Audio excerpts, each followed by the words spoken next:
Welcome everybody to the Almutin figuring, a comparative analysis of Ptolemaic predomination versus ascendant rulership and predictive astrology. Before we get started, with peace and with love, subscribe, like, comment, share if you dare, because the algorithm don't care. Alright. We're going to begin with our abstract and background. Traditional astrology employs multiple systems for determining the most significant planetary influence in a natal chart, while modern practice often emphasizes the ascendant ruler as a primary significator of the native's life path. Hellenistic and medieval traditions developed sophisticated methods for calculating the Almutin, the planet with the greatest essential dignity over a given point. And the objective: this study compares the predictive accuracy of the Ptolemaic Almutin calculation against the standard ascendant ruler method across 100 public figure natal charts. Methods: 50 successful subjects, Nobel laureates, heads of state, acclaimed artists, and 50 struggling subjects, individuals with documented histories of incarceration, chronic unemployment, or institutionalization were selected.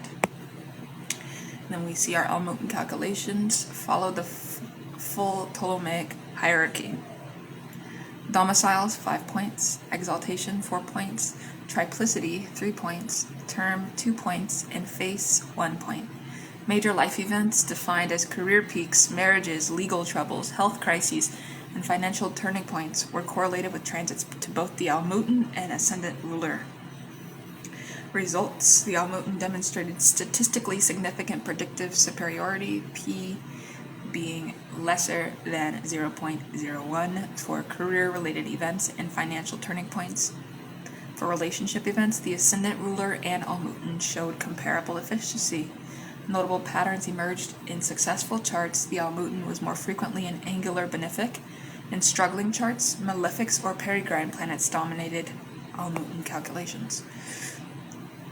Our conclusion: the Ptolemaic Almutin offers greater granularity for event prediction than the ascendant ruler alone does, supporting the revival of complex dignity calculations in contemporary practice while acknowledging the complementary role of house rulers. So we look at our keywords: Almutin, Ptolemaic astrology, essential dignity, predictive astrology, chart ruler, and natal astrology. And here's our actual introduction. Well, the question of which planet most profoundly shapes the human life stands as one of astrology's oldest and most contentious debates. From the Hellenistic astrologers who first codified the doctrines of essential dignity to the medieval practitioners who refined them into complex point-based systems, the search for the Lord of the Geniture has animated astrological theory for 2 millennia. Yet contemporary practice has largely retreated from this complexity, often defaulting to the ascendant ruler as the chart's primary significator, a simplification that may sacrifice predictive precision for pedagogical convenience. This study undertakes a systematic comparison between 2 approaches to determining planetary predominance: the standard ascendant ruler method, which identifies the planet ruling the sign on the eastern horizon, and the Ptolemaic Almutin calculation, which weighs 5 categories of essential dignity to determine which planet holds the greatest testimony over a given point. By applying both methods to 100 natal charts of public figures with well-documented life trajectories, half characterized by notable success, half by significant struggle, this research asks a deceptively simple question: which approach more accurately predicts the timing and nature of major life events?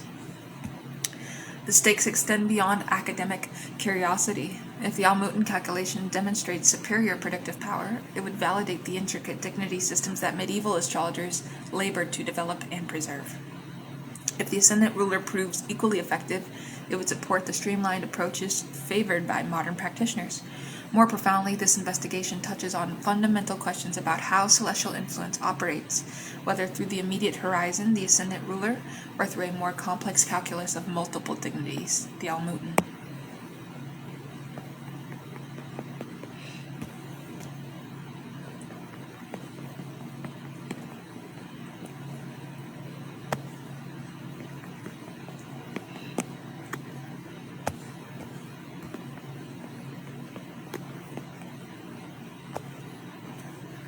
Historical and theoretical framework.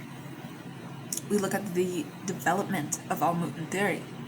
The concept of planetary predominance emerges from the Hellenistic recognition that multiple planets may claim relationship to any given point in the zodiac. A degree, after all, falls within some zodiac sign, right? Giving its domicile lord, some exaltation bounds, some triplicity, some term, and some deacon or face. Claudius Ptolemy, working in 2nd century Alexandria, formalized this insight in the Tetrabiblos, introducing what he called the predominator, Epicrator, the planet with the greatest number of claims, Kyrie, upon a place.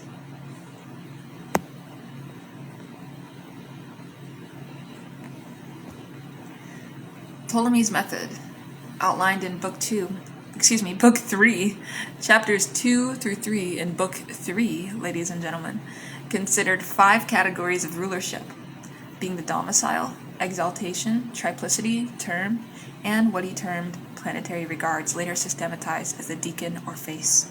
Crucially, Ptolemy did not assign weighted points. Rather, he counted each form of rulership equally, and he allowed for multiple predominators to share influence. A planet that was domicile lord, triplicity ruler, and term lord of a position would have 3 testimonies, outweighing a planet with only domicile and exaltation.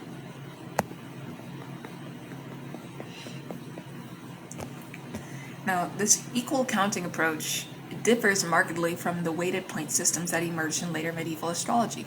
By the 9th century, Persian astrologers had developed the Amubtas, literally the winner.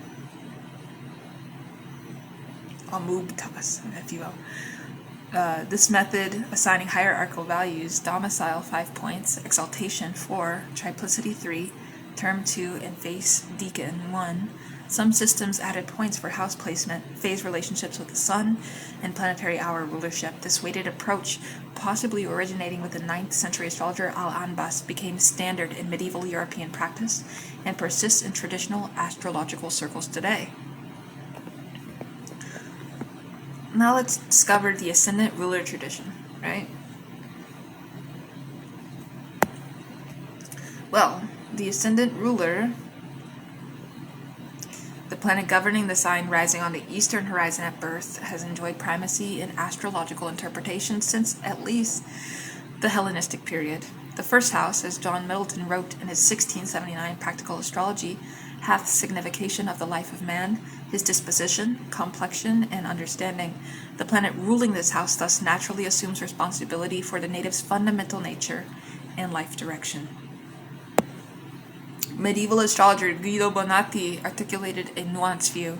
The ascendant ruler indicates the physical self and external circumstances, while the moon and Mercury and their rulers signify the soul's qualities.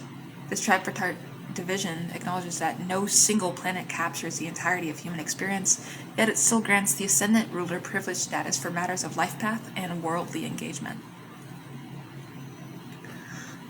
The ascendant ruler's interpretive utility is undeniable. It provides an immediate entry point into chart analysis, connects intuitively to the native's embodied presence, and responds visibly to transits and progressions. However, critics have long noted that the ascendant ruler may not represent the chart's strongest planetary influence, particularly when that planet is poorly placed or essentially debilitated.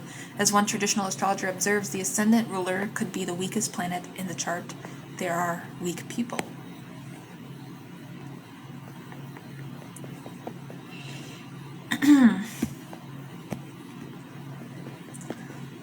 Now we go on to essential dignity, the Ptolemaic hierarchy.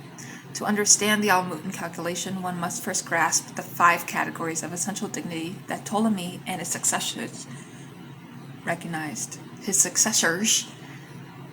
Domicile, 5 points. A planet's greatest affinity with a sign, so Mars with Aries, Scorpio, Venus with Taurus, Libra, etc. This represents the planet's own home, where its expression is most natural and unconstrained, its domicile. And then we look at exaltation, which is 4 points, a secondary dignity where the planet operates with particular power and visibility. Sun in Aries, Moon in Taurus, Jupiter in Cancer. Unlike domicile, which suggests comfort, exaltation suggests exaltation of function. Triplicity, 3 points. Ancient rulers of the 4 elemental triplicities varying by sect, day, night, and tradition. Ptolemy's triplicity rulers differ from later Dorothean systems, a complexity this study addresses through consistent Ptolemaic application. Terms, 2 points. The Egyptian terms Horion, dividing each sign into 5 unequal segments, each governed by a specific planet. These boundaries, preserved through Hellenistic transmission, represent the most ancient layer of dignity astrology. In our phase decan, 1 point. The 36 decans, each spanning 10 degrees and assigned to a planetary ruler, originating in Egyptian celestial theology and incorporated into Greek astrological practice. The weighted point system used in the study follows the medieval convention: domicile 5, exaltation 4, triplicity 3, term 2, face 1. For any given point, the ascendant, the sun, the moon, the part of fortune, the almuten, is the planet accumulating the highest point total among those with dignity over that position. When multiple planets tie, interpretive synthesis is required, though Ptolemy himself allowed for multiple predominators.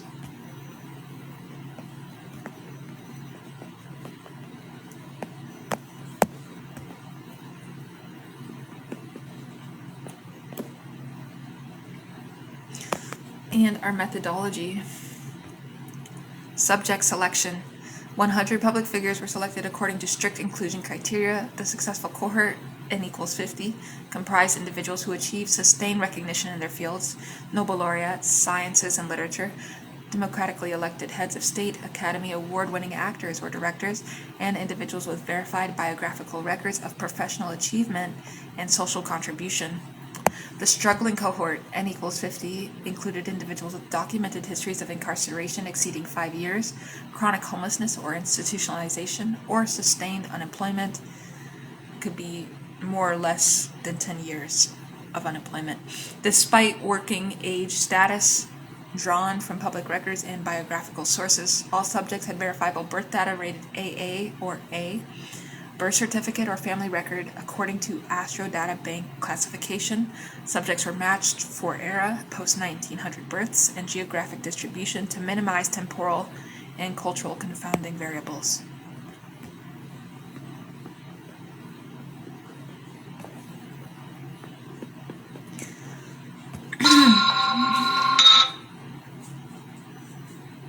Oh god, I gotta turn my fucking ringer off. So, chart calculation and almuten determination. Natal charts were calculated using Swiss ephemeris data with placidus houses, though almuten calculations proceeded independently of house systems. For each chart, the following steps were executed.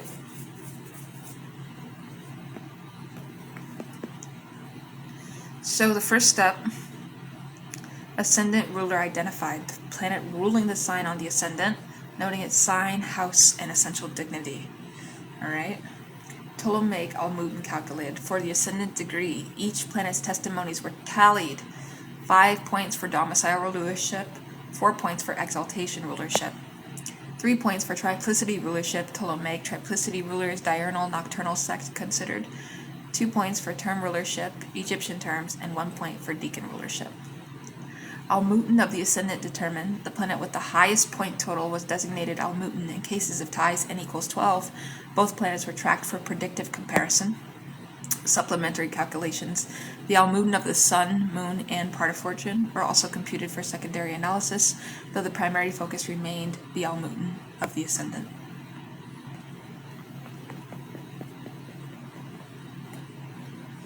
Alright, now let's talk about event selection and correlation. So for each subject, 5 major life events were identified from biographical sources: career peak or professional breakthrough, marriage or significant partnership formation, dissolution, legal or health crisis where applicable, major financial gain or loss, relocation or geographic change. Transiting planets were calculated for each event date with particular attention to conjunctions, oppositions, and squares, orb 3 degrees, to the ascendant ruler and almuten. Transits of malefics, Saturn, Mars to these significators, progressions involving these planets, solar arc directions to these points. Correlations were scored as strong. Event nature clearly aligns with transit symbolism or being, lesser than 1 degrees. Moderate, alignment present but orb 1 through 3 degrees, or symbolism indirect, or none, no significant transit within 3 degrees.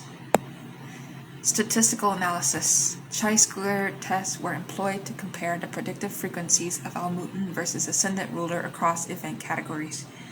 Effect sizes, Kramer's V, were calculated for significant findings. Inter-rater reliability for event correlation scoring was established through blind review of 20 randomly selected charts by 2 independent astrologers trained in traditional methods. K equals 0.81.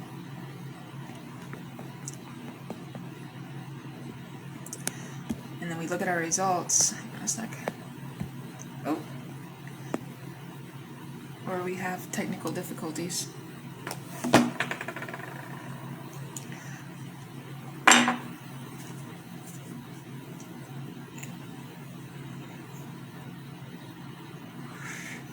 Mercury is still retrograde, so Google Docs is just going crazy with me. But we're here, trying to figure it out. So,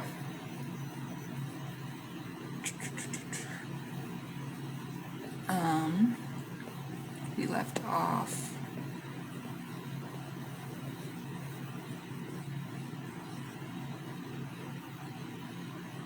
with our results. So, our overall predictive comparison across all 500 life events, 5 per subject, the Almuten demonstrated a moderate predictive advantage over the Ascendant ruler. Strong correlations were observed in 312 events, 62.4% for the Almuten, compared to 247 events, 49.4% for the Ascendant ruler. This difference was statistically significant. X squared equals 17.3, P lesser than 0.01, Kramer's V equals 0.19. So when stratified by cohort, the Almuten's advantage was more pronounced in the successful group, 68% strong correlation, than in the struggling group, 57% strong correlation, though both exceeded Ascendant ruler performance, 52% and 47% respectively. Event category analysis. Career events show the strongest Almuten superiority. Of 100 career peak events, 1 per subject, 81 correlated strongly with Almuten transits versus 53 with Ascendant ruler transits. So Jupiter transits to the Almuten were particularly frequent in the successful cohort, N equals 27, while Saturn transits to the Almuten characterized career difficulties in the struggling cohort, N equals 31. The Ascendant ruler showed weaker differentiation between cohorts for career matters. Financial events similarly favor the Almuten with 74% strong correlation versus 48% for the Ascendant ruler. Notably, the Almuten of the part of fortune, calculated separately but often identical to the Almuten of the Ascendant, showed even stronger financial event correlation, 83%, suggesting domain-specific Almuten calculations may outperform generalized chart rulers. Relationship events proved exceptional. Here, the Ascendant ruler and Almuten performed comparably, 61% versus 64% strong correlation, P equals 0.42, 7th house rulers and Venus transits to either significator showed similar efficiency, suggesting that relationship prediction may require different significators regardless of Almuten status. Health and legal crises showed moderate Almuten advantage, 58% versus 44%, though sample sizes were smaller, N equals 67 events across both cohorts. Malefic transits, Mars, Saturn to the Almuten, were present in 76% of documented crises. Relocation events correlated least with either significator, 42% Almuten, 38% Ascendant ruler, perhaps reflecting the multiple significators involved in geographic change, 4th house, the 9th house, the moon. And I also say Jupiter, because Jupiter is the planet of expansion. Almuten characteristics across cohorts. The successful and struggling cohorts exhibited striking differences in Almuten identity and placement. We look at our characteristic being successful cohort, N equals 50, and struggling cohort, N equals 50. Benefic as Almuten, Jupiter, Venus. And then we have Malefic as Almuten, Saturn, Mars. Almuten in angular houses. Almuten in domicile exaltation. Almuten perigrine. Almuten combust. Alright. These differences were statistically significant across all categories, P being lesser than 0.001, the successful cohort's Almuten was overwhelmingly a benefic planet, Jupiter or Venus, in strong essential and accidental dignity. The struggling cohort's Almuten tended toward malefics, particularly Saturn, often peregrine, no essential dignity, or combust within 8 degrees of the Sun. And we look at our case illustrations. So a successful case is Marie Curie, 1867 through 1934. Ascendant was 22 degrees Sag. Ascendant ruler is Jupiter in Aquarius in the 11th house. Almuten of the ascendant Venus, domicile in Libra in the 9th house, triplicity ruler, term ruler. Venus transits correlated with her Nobel Prize awards, 1903 physics, 1911 chemistry, while Jupiter transits correlated with professional recognition but less precisely with specific discoveries. Venus, not Jupiter, was the stronger career predictor.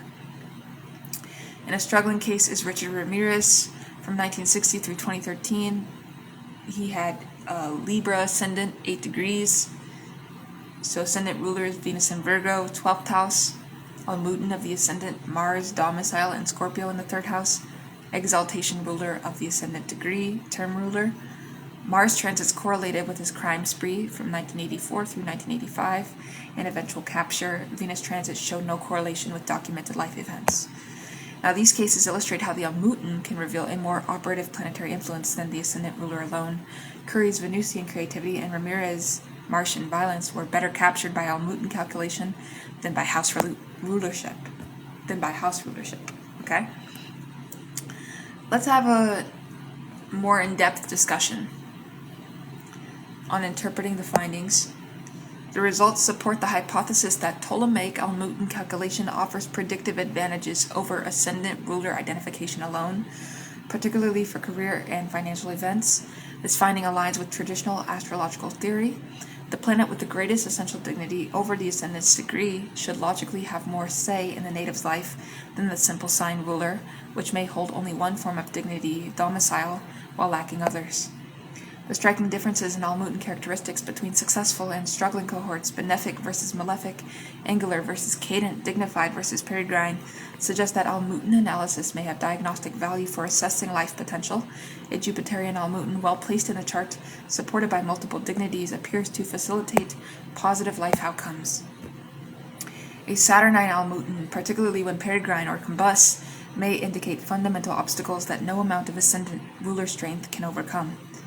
However, the comparable performance of both methods for relationship events cautions against overgeneralization.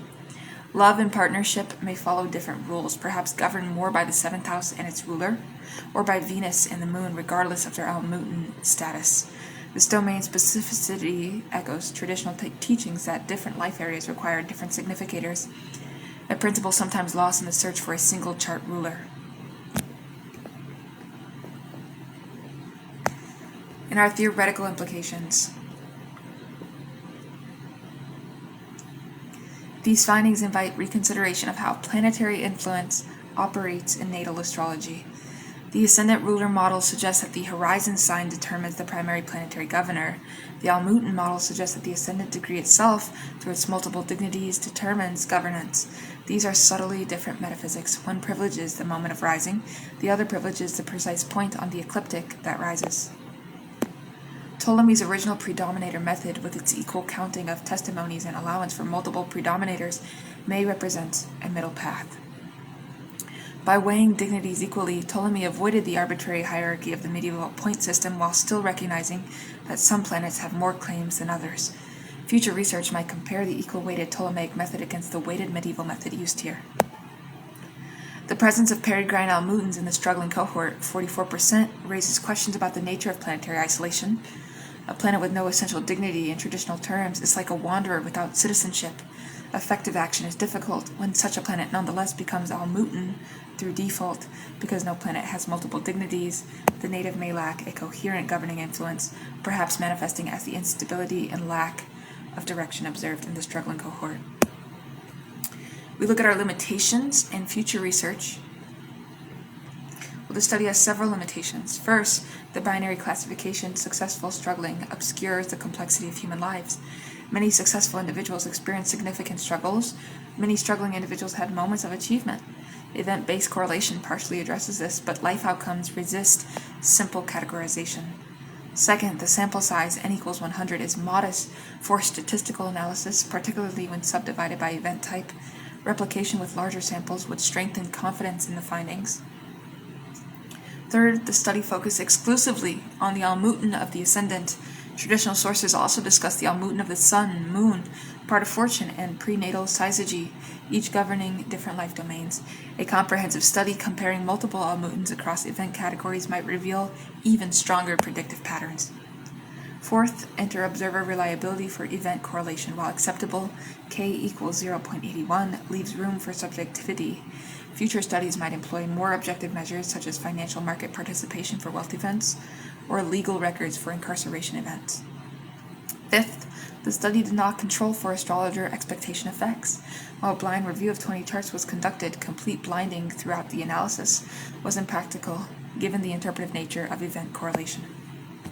So future research directions include prospective studies following individuals from birth with almuten analysis, cross-cultural comparisons examining whether almuten patterns hold across different social and economic contexts, computational approaches using machine learning to identify almuten event correlations without human interpretive bias, historical studies applying almuten analysis to figures from eras before modern biographical documentation.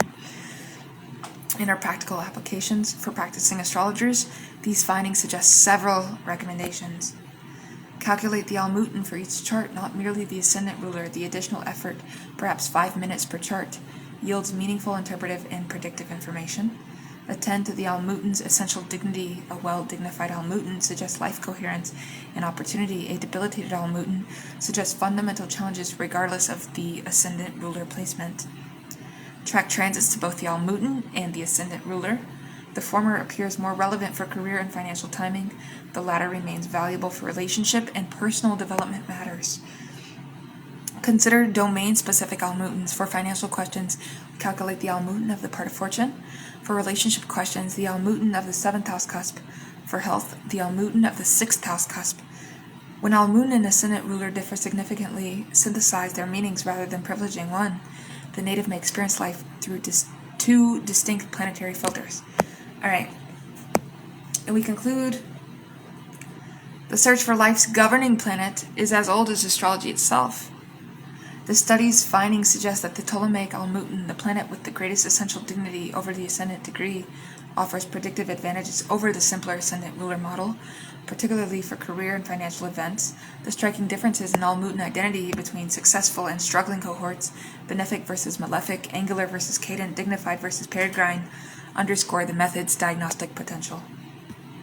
Yet these findings don't support abandoning the ascendant ruler entirely. Relationship events showed comparable prediction from both methods, and the ascendant ruler remains invaluable for understanding the native's fundamental orientation to life. The two approaches are complementary rather than competitive. The ascendant ruler reveals the planet connected to the rising sign. The almuten reveals the planet with the deepest claim on the rising degree. Ptolemy's genius lay in recognizing that celestial influence is plural and overlapping. A single degree participates in multiple dignities, and the planet with the most testimonies, the predominator, emerges as first among equals. His method, refined through centuries of traditional practice but never improved in its essentials, deserves revival in contemporary astrology. The almuten figuring is not mere antiquarian curiosity, it is a precision tool for understanding the celestial architecture of human destiny. As one traditional astrologer noted, the planet with the most dignity over Jupiter, the second place in fortune, might be the winner regarding money matters. The studies suggest that the almuten of the ascendant is the winner regarding life itself, the planet whose transits mark our greatest triumphs and deepest struggles, whose condition reveals our potential and our limits, whose identity names the celestial power that shapes our days.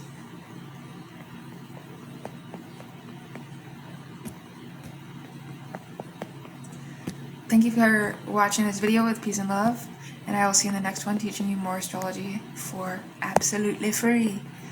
$0. Alright, see you there with peace and love.